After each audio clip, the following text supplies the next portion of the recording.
subscribe. The Angry Ops Guy podcast, featuring Mike and Christina, pushing the ops machine forward no matter the grind. Real talk, real stories, and hard truths from two battle-tested pros.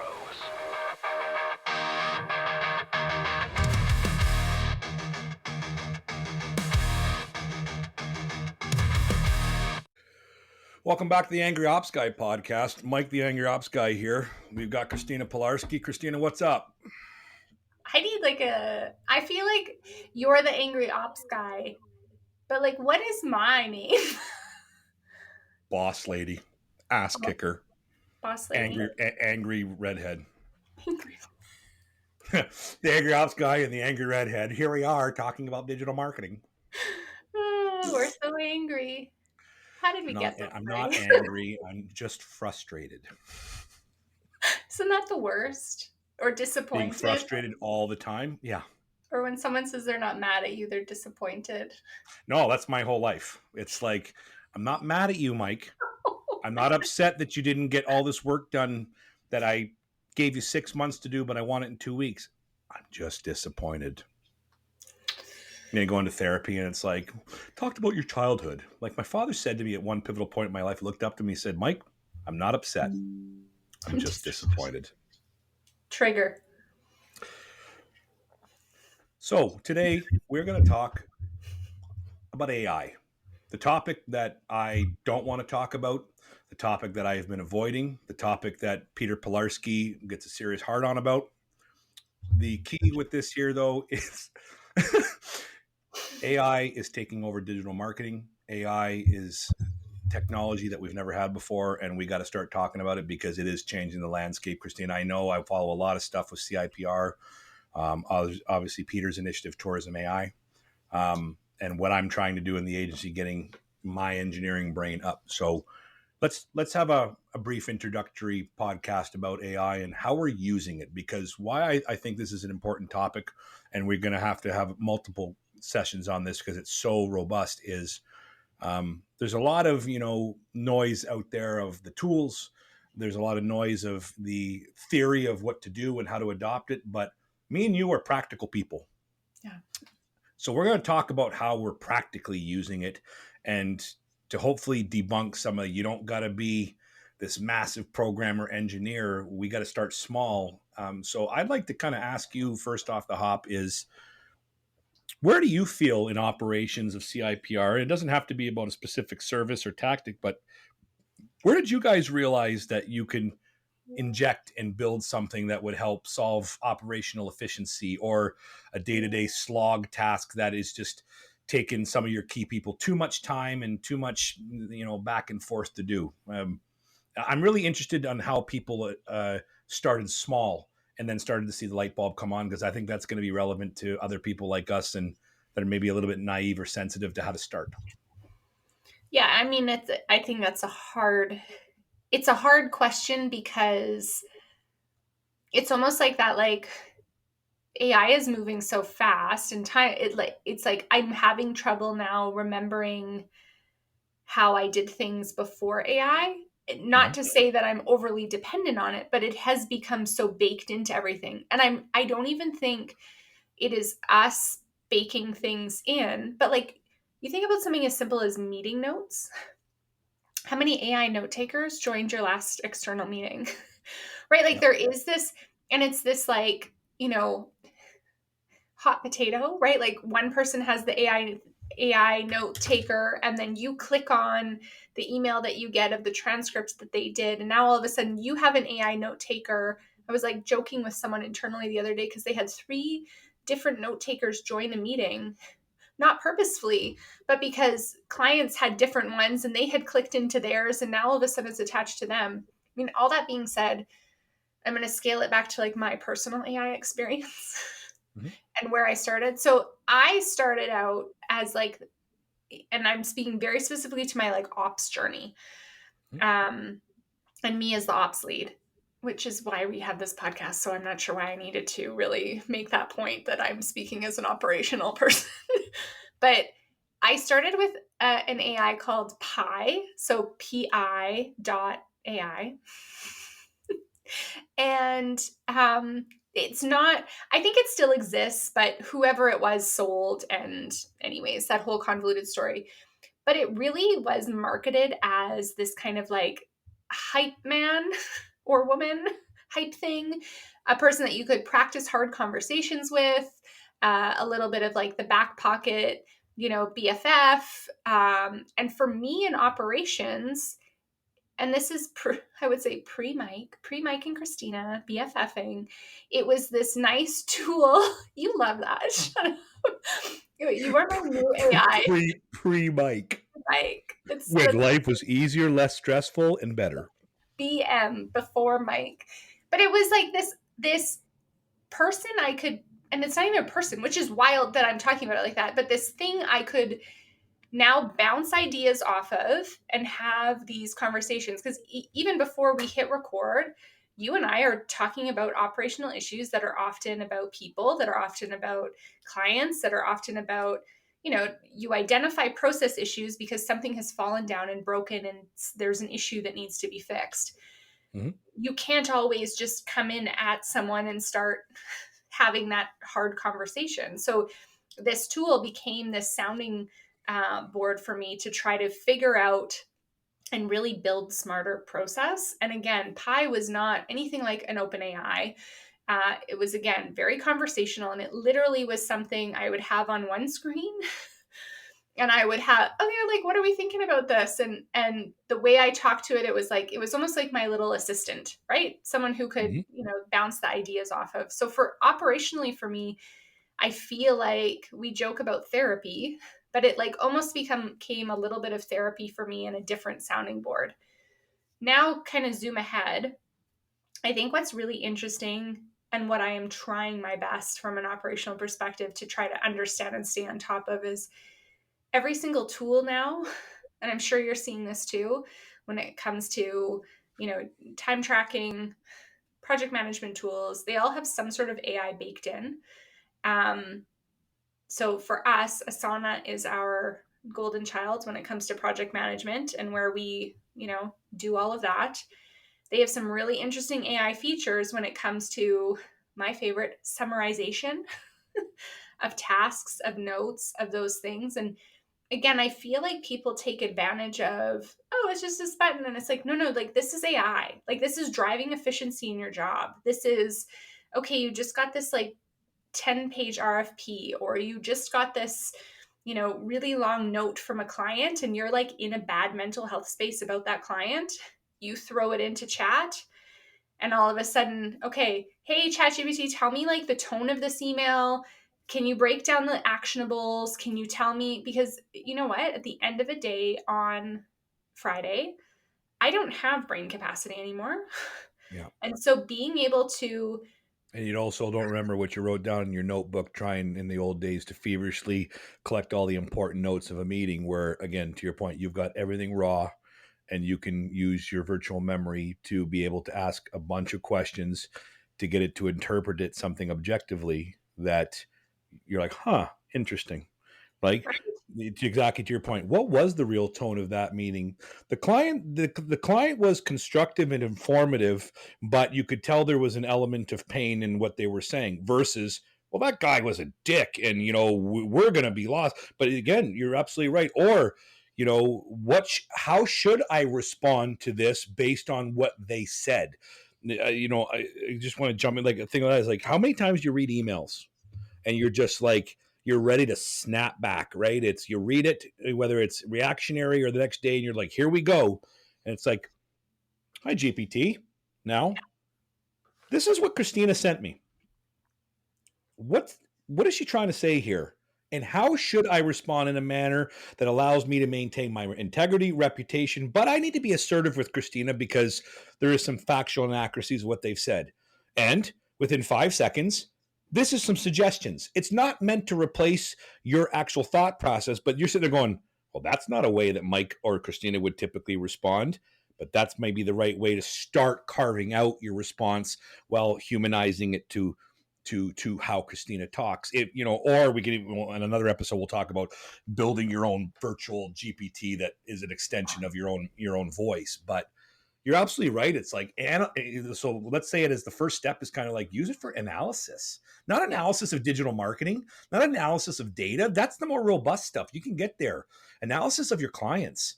You have an employee that, well, they sent me a really kind of stiff email. What's going on there? Ask it to interpret it. Yeah. This person is speaking like this. You should respond in a passive tone versus an assertive tone because it's not going to resonate. It takes like personality assessment tests and kind of bakes it into understanding how you should do the next step.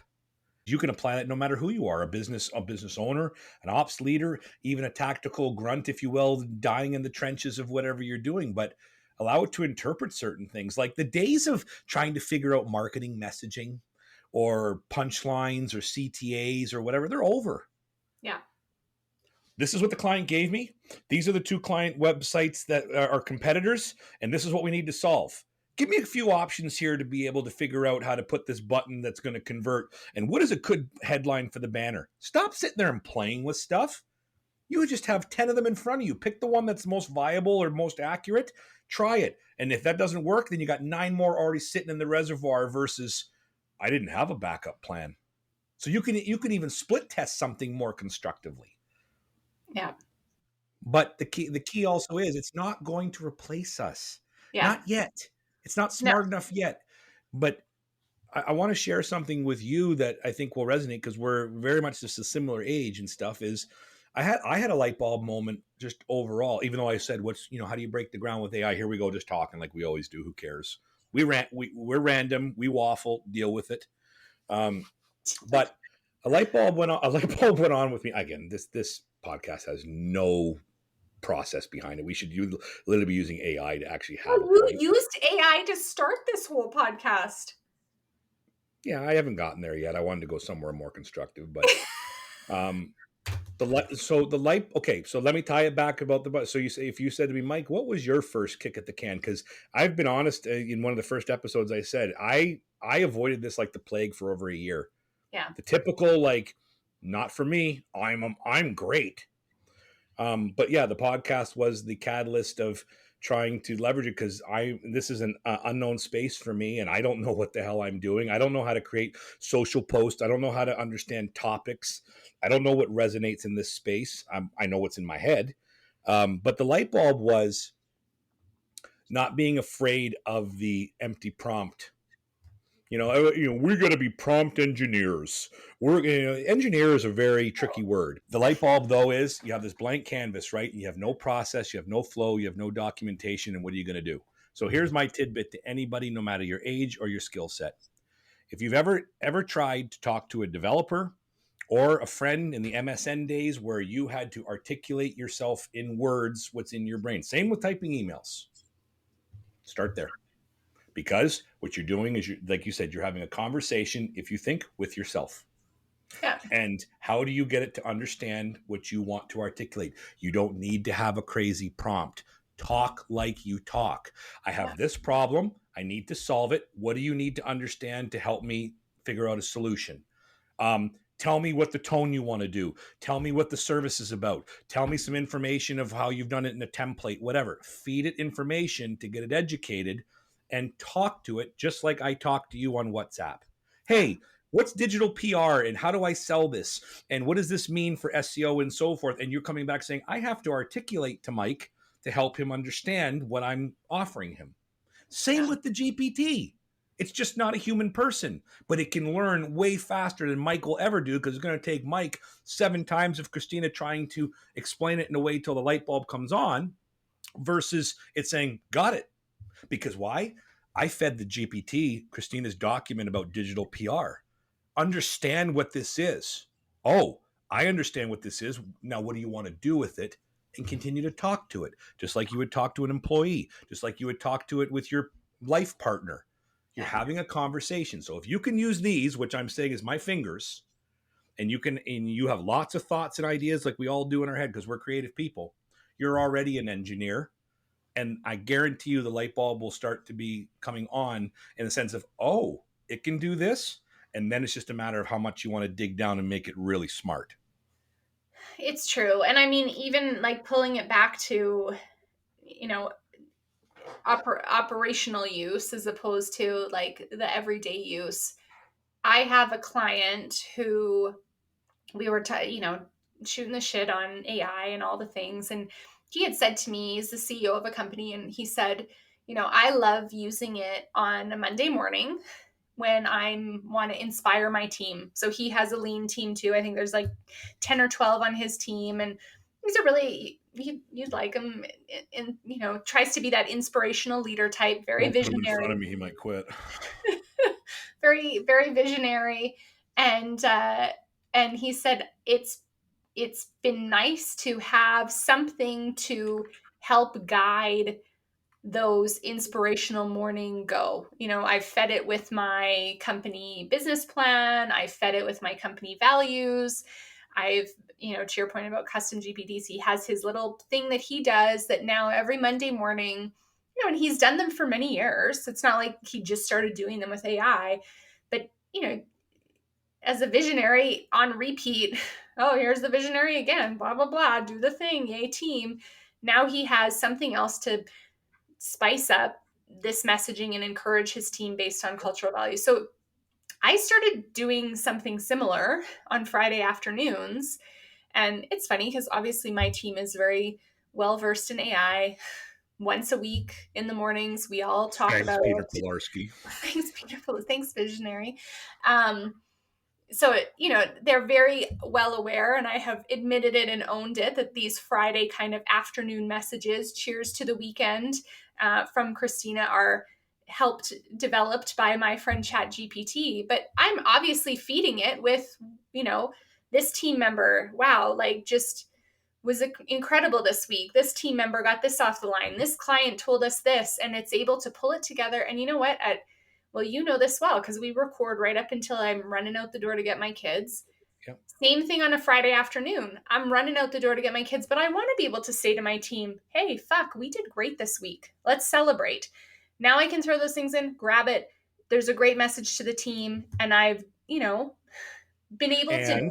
And if you were Christina of 2 years ago, before adopting the technology in the sense of practically using it, how long would that kind of take you to take all your thoughts and try to compose it in a way that's going to resonate with Karen and Emily and Juan and Peter and whatever? You would spend maybe an hour trying to polish that to be what you want it to be, because it's personal and you want to be correct and everything else. And now you can literally dump a bunch of random typing.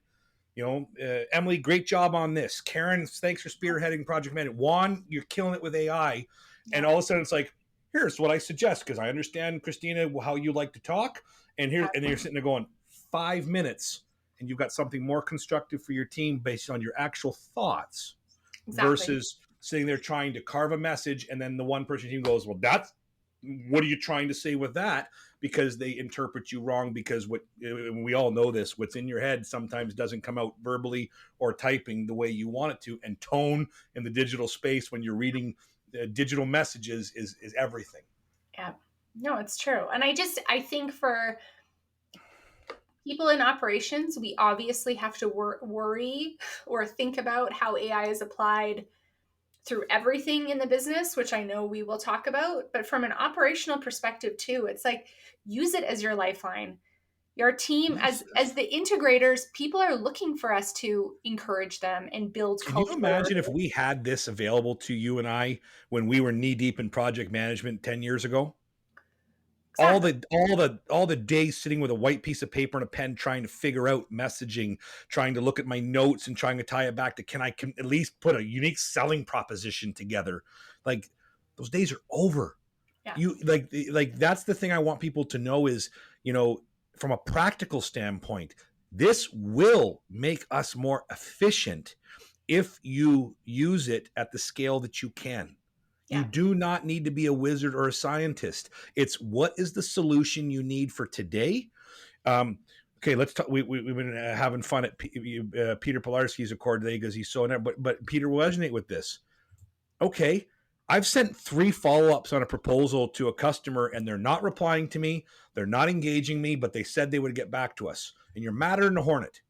Well, usually when you're madder than a hornet, you're going to say something like basically piss off and we're canceling the opportunity. But go to GPT and say, this is the last message that I sent to this prospect.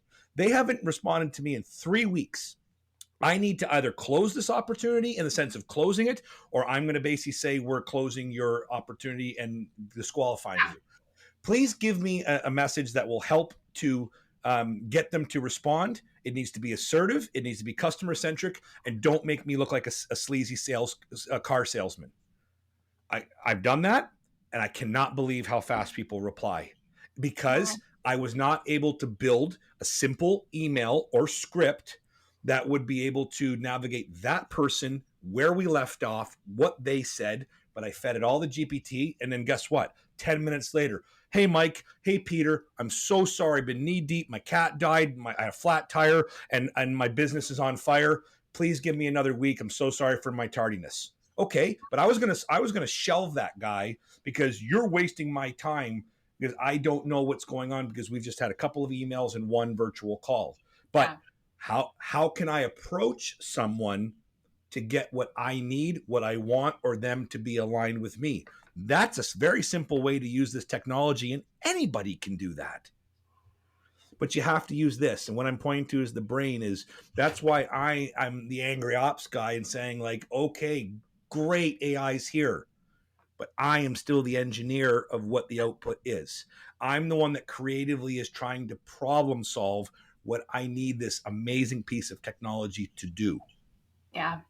It comes I, from the thought, then the execution can be done at the speed of light, and then the validity and QA of it is where your experience takes over, and get out of the goddamn grunt work of just trying to make something sexy and great and getting more options in front of you. Because, let's go back to Angry Ops Guy. All those posts I put out and so forth, I don't just let run them through GPT. I really beef them down. What am I trying to say? What do I want to avoid?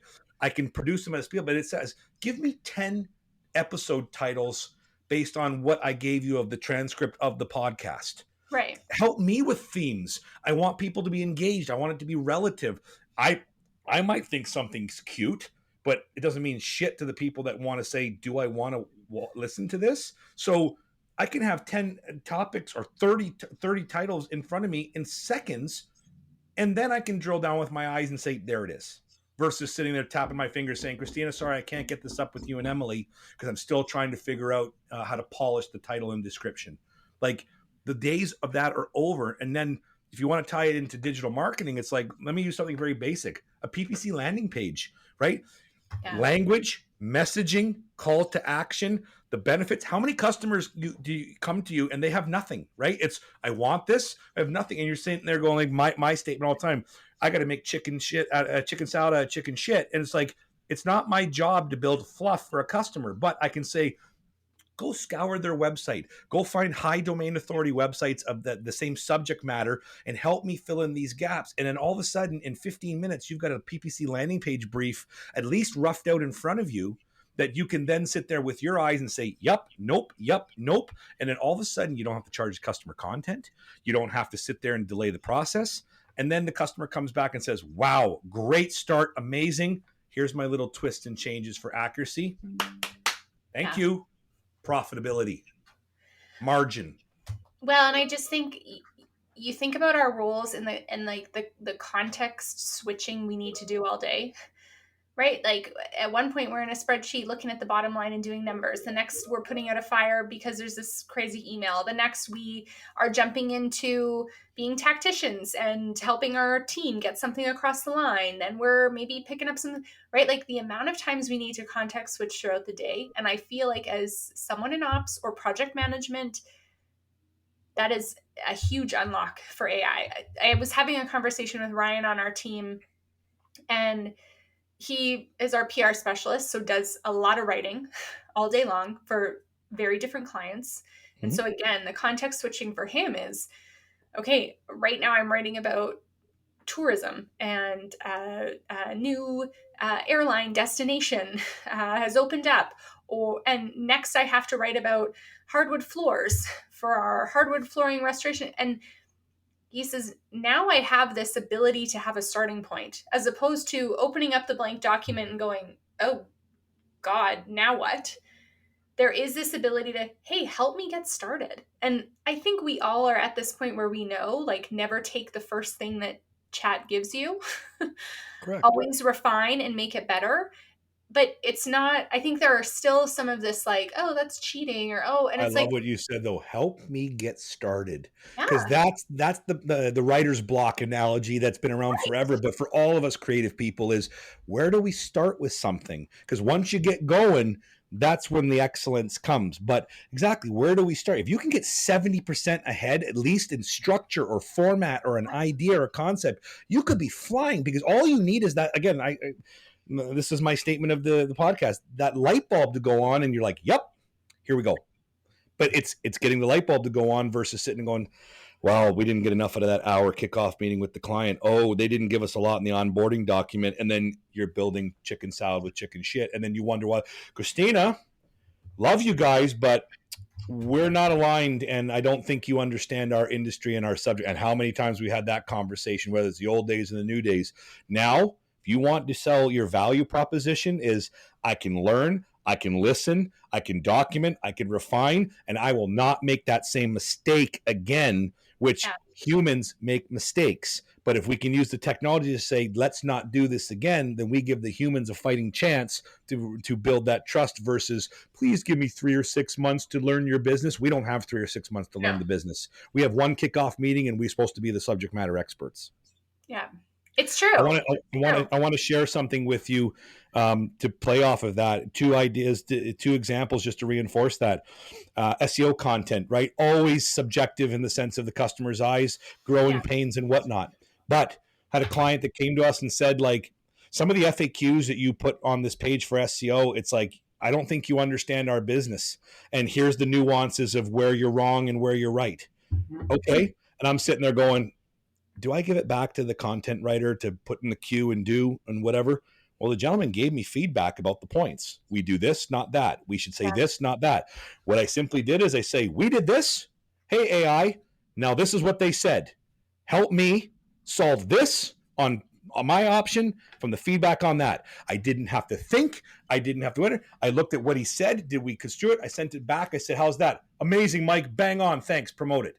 yeah, 5 minutes, because what I'm doing is I'm leveraging technology to be able to understand exactly what the customer said. That's all the customer wants. If I tell you something, don't make the same mistake twice. Another example, had a law firm, very, very difficult subject matter. We wrote the first content using AI as a component. yeah, And one of the lawyers, I spent 3 hours ripping this apart. I am not happy with this, and blah blah blah blah blah.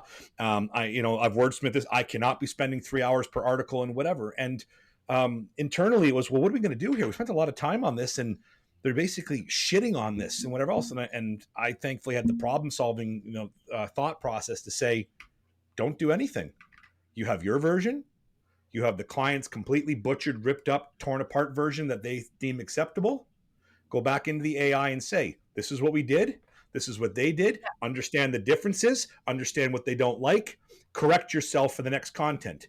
We did that with the AI. The next day, the content writer wrote another article, sent it over, came back. She goes, I don't know what the hell you guys did, but this took me 10 minutes to review. I have 3 edits. Good to go. yeah, That's the power. And that's such a small example, but that's the power of not sitting there building contention with the customer and demoralizing your team. Use the technology to solve the gaps and to improve the memory about the customer and the nuances of what they want. Because if you can get approvals faster, that's building trust right away, as I made the right decision to go with WSI Commandex, CIPR. These people are listening and understanding my business, and they're correcting mistakes, because there's nothing worse in digital marketing than, what do we hear for everybody that comes to us that wants to get out of their existing digital marketing agency, is these guys don't get it. They're not learning. It's been a very, very terrible 6 months trying to onboard them and get them up to speed and up to speed. Like, if you can get up to speed in 1 or 2 calls and a couple of transcripts, and they're like, holy shit, that's what's going to allow you the time to produce the results and continue to build that reputation with that new client that's very anxious in those first few months of, did I make the right decision? well, and I just think too, because I think we both have heard people talk about the fact that like, oh, AI, like that's cheating, or oh, and it's like, no, like our clients are expecting us to know how to use this, to use it well, and to be able to move them ahead. Like, I think I've used this example with you before in terms of, okay, someone would come to me for a press release. That used to be 10 hours. Easy, right? Press release, the back and forth to get the voice, the right quotes, the this, the that, all of the things, building the lists, pitching it out, trying to get coverage. Easy 10 hours. Yeah. Easy. Now I go, okay, well, I know I can write it quicker because I've made a custom GPT that is Yep. their voice that is feeding. I know I can use something like a Riverside to now have a really great one-on-one interview and feed it a transcript. Yep. I have the tools. So, yeah, people are still wanting press releases or, to your point, SEO content. But there Yes. is this expectation that we are subject matter experts faster because we Yes. have the information at our fingertips. So it's not a matter of like, oh, well, we don't use AI, or, oh, it's, we need to, because there is an expectation in the market that the marketing agency knows what they're doing and knows what they're doing quickly than ever before. I think like AI sped We up. are a commodity centric industry, and it demands precision now more than ever. And to your point, if we can show precision in what we produce, no matter what it is, a press Yeah. release, an SEO article, a PPC landing page format, just to be able to say, look what we've put together to collaborate with you. That's what people expect, and that's what's going to allow us to be that unique, that value proposition, how to stand out from every other agency in Alberta, Ontario, the United States, or whatever is, what do you bring to the game? And if, I think in closing here, as we wrap up this podcast, is don't be afraid of it. Yeah. Don't get overwhelmed with it, thinking you need to understand every goddamn platform, every tool. There is so much noise. Literally, get yourself a base Chat GPT account for $25 a month and play on some of these very, very basic day-to-day things that you need. And that is a great starting point. And we are going to continue this on. We're going to get more when we got more time to get into some real examples of what's driving you and I with this. But start small, because get the light bulb on, and as soon as you see that one response from a customer, you see that one landing page approved with a better headline, or that one strategy that has more thought versus smoke and mirrors, the light bulb's going to go on, and then the floodgates are open, and now you're in the GPT ocean, and now options are endless in what you can build. And I got more cool stuff to share, and so do you. But we started a little late today, so we got to get out of here. But we're definitely going to dig into more AI and more EOS and some other topics that are recently been on the podcast. So again, please follow us, AngryOpsGuy_WSI. We are on Instagram. We are on YouTube. We drop every 2 weeks. We got some bonus content. Christina, I appreciate you. And did we solve anything today? No. Why are we doing this? Because we like it. I thought you were going to be like, I don't know, Mike. All right, buddy, you got to get out of here. Talk to you next week. Good luck, buddy. This angry ops guy just needs to unplug.